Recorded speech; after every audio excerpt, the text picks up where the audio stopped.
Welcome to Prof. Mosca Italiano. We're going to be talking about present tense conjugations in verbs.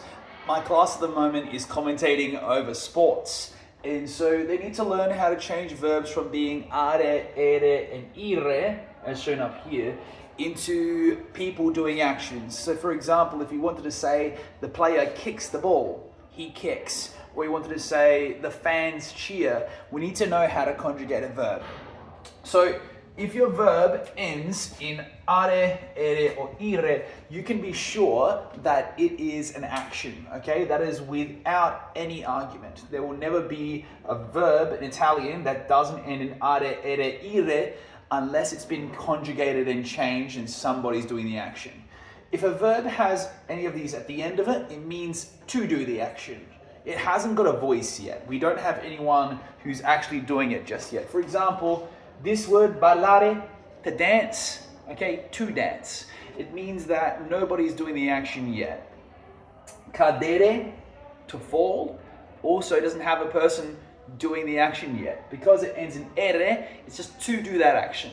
And finally, servire, which means to pass. A very relevant term for kids who are going to be commentating over soccer matches that they choose.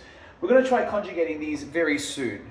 But first up, you need to find your verb that you want. My class uses a website called Word Reference, and they choose which word they want to conjugate. So let's pretend that a player kicks a goal and they start dancing because they want to cheer, right? They do a dance move. I mean, you've got like plenty of them, right? So a student chooses this verb ballare, and they want it to be he dances. And they're commentating it and saying it at the correct place in the video. You have to look at the chart over here. You pick the person you want to be doing it. So, am I doing the dancing? No, not I. Is it you? Not quite. Is it he? Oh, it is he. Awesome. Then you look at the top of the table and you figure out what your verb ends in. So, ballare ends in are. So we know to use this column of potential endings. So we want the he form for an are verb. The ending that we put at the end of ballare is a. Now, a common mistake I do see from students is they'll instead write ballara, which is actually not quite right. We need to drop the last three letters at the end of ballare to make it more appropriate. So ballare actually becomes balla. Okay, balla meaning he dances. Now that is gender neutral, so that can mean she dances as well. If you want it to be absolutely clear to the person you're talking to, you put a lui or a lei in front of it. So lui, balla, now means he dances. So if a student were to commentate and a player danced, they could say, oh, lui balla, right? And he's dancing. So that would be accurate. So that's what ballare would become. We're going to try it with two more examples and see how you go. I'm going to pause and give you a moment to try to conjugate the verb for yourself. So first up, we have cadere. There was a very famous Australian event in the Olympics. I think it was the Commonwealth Games or like Winter Olympics, where there were a bunch of skaters. And all the skaters were in front of Australia. And by some freak accident, all of the skaters in front of the Australian one fell over at the same time, and the Australian skater at the back actually got gold. So we'll pretend someone was commentating over that and they want to say they fall, right? The players fall, oh my goodness. They're all commentating on this thing happening. So here is the word to fall, cadere. It's an ere verb, so we would be using this column here because ere is at the top. I'm going to give you guys a moment. You would drop the end of cadere and put a different ending there. You need the they ending. What would you pick? Have a quick look.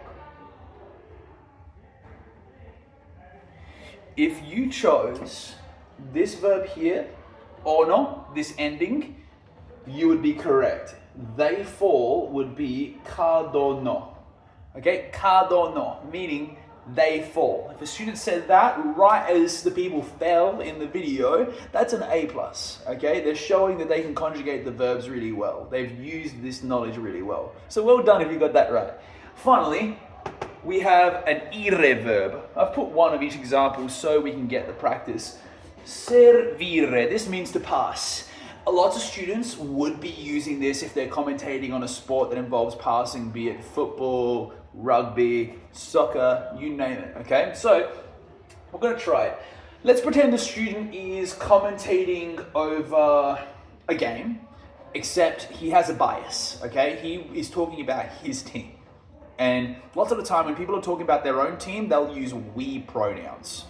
The student wants to say, we pass, all right? We pass the ball. Maybe they're stalling for time at the end of a game because they're ahead.